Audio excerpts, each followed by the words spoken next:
Ahead of us lies a long and arduous journey. We're heading for a bridge where we'll cross the river and start our ascent. But when we get to the crossing point, there's a problem.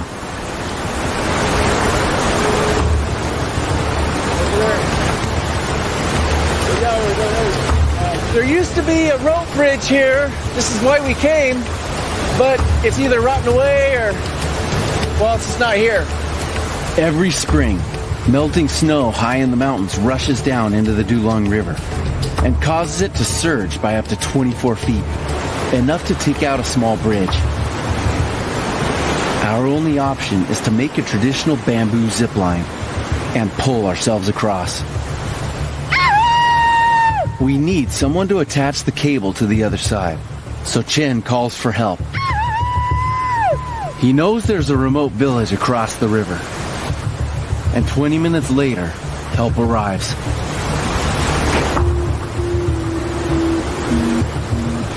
Now, I'm tasked with the job of firing a line over the river using my crossbow.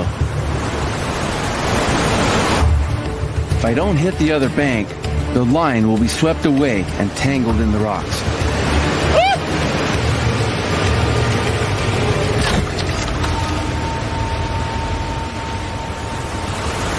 But I make it first time. We attach our thin line to a thicker one and work our way up to a bamboo cable. These cables are made of woven bamboo strips, linked together by splicing and braiding the ends.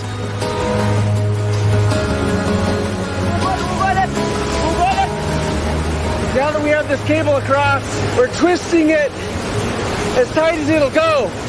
The tighter the twist, each one of those splices, they basically hold against each other more, so it makes a stronger cable. How strong it is exactly, well, it's hard to know. The rope will weaken after every crossing, so the brothers want me to go first. I'll slide along the rope using this hand-carved wooden trolley, and a frayed piece of hemp rope will suspend me over the rapids. This goes down as a first for me. I've already thought of all the things that could possibly go wrong, and it doesn't help. Ja, kom, doei. This one.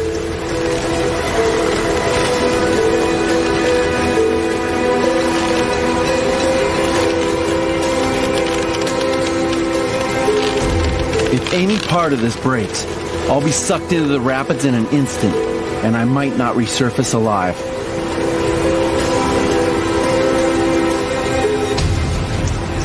The trolley is jammed.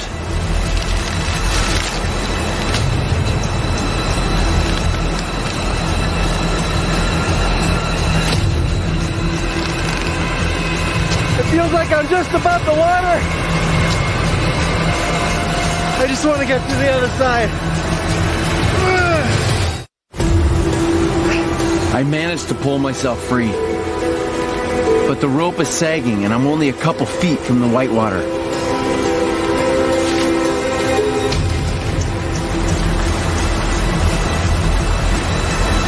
My arms are tiring, and the bamboo is cutting at my hands.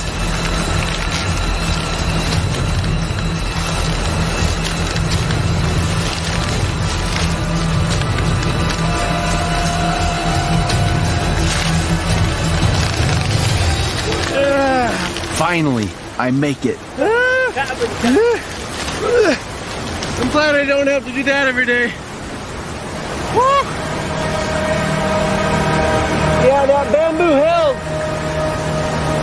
but it is razor sharp. Chen, Long, and Yang follow close behind. And before long, we're all safe on the other side. Our journey has only just begun. To reach the valuable foods and plants, we're venturing to the valley's highest foraging grounds, an ascent of over 5,000 feet. Oh As we climb, Chen spots something in the rocks. It's a pika, one of the highest living mammals. Pikas can be found at heights of over 20,000 feet. It'd be a great source of protein. The Dulong are masters of using this valley to their advantage. With just a single piece of bamboo, Chen makes the frame of a quick kill trap. This is pretty cool. These traps that these guys make are so intricate and ingenious. A bit of nylon string forms a noose, and two small bamboo twigs work as a trigger mechanism. In just a few minutes, it's ready to go. Wow, so look at that. So this part here is taut like a bow, holding tension on this string. The animal would stick its head through there. If it steps on this little sliver of bamboo right here, that flips this little trigger, which is under tension right now. When the trigger is tripped, the bow snaps into position, tightening the noose. Wow, yeah, that is just so cool. We put our bamboo trap at the burrow entrance and make some final adjustments. I'll build a little corral so it only has one place to get out. Our traps will need some time to work, so we'll have to leave them behind and check them on our way back down the mountain. At the top of this peak, we should find an abundance of medicinal plants ready to be harvested. But it's a brutal climb that seems never ending. It's really steep here. You just gotta grab onto the trees that are barely clinging onto the hillside. Step by step, we fight our way up the vertical valley walls, ascending nearly a mile until finally we reach the snow line. Just a few weeks ago, waist-deep snow made this place unreachable. But the warmth of spring has opened up this mountain, and finally, we reach the Dulong's ancient foraging grounds.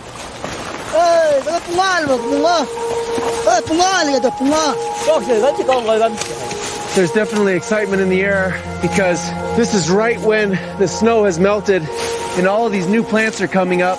There's quite a bit of diversity, but they're looking for some really specific plants.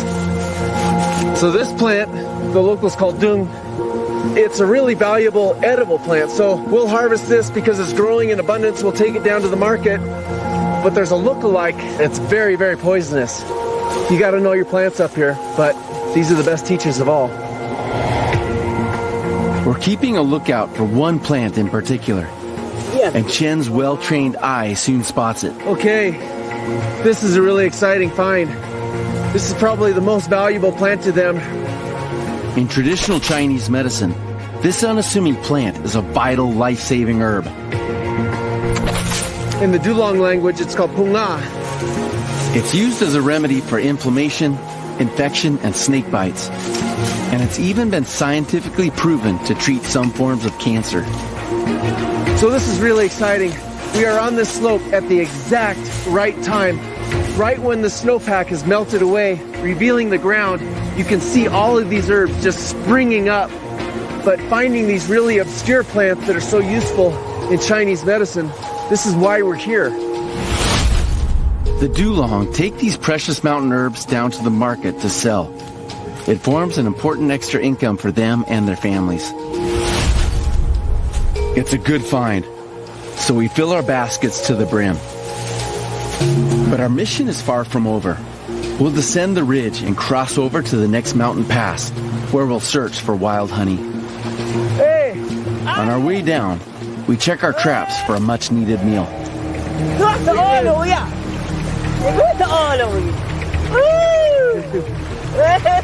This one, it is a pika. So it looks like a rodent, but it's more closely related to a rabbit, more or less. It only weighs about a half a pound, but it's enough to share. I know it's small, but it is protein. It's the only protein we've got. We'll need to cook the meat before we can eat it. But night is approaching fast.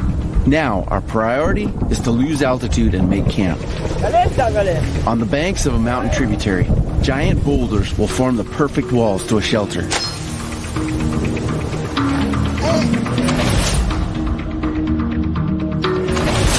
We pitch several long, straight saplings at an angle, bound together at the joints by strips of bamboo. As it's inevitably going to be raining tonight, this roof is going to be really heavy, so the shelter's got to have strong bones. Leafy bamboo stems are laid on top of our frame.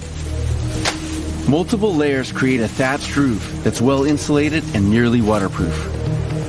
So it might not seem like much,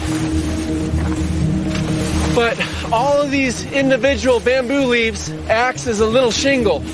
When you start to multiply leaf after leaf in the thousands, it really does the job.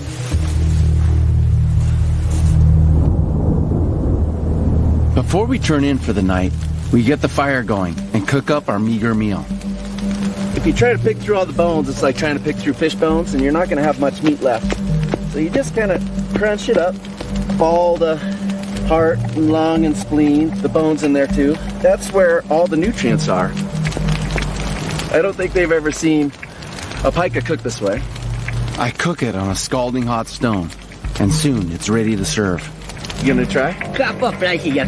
Okay, there you go. It's gonna be really hot, yeah? Is it alright?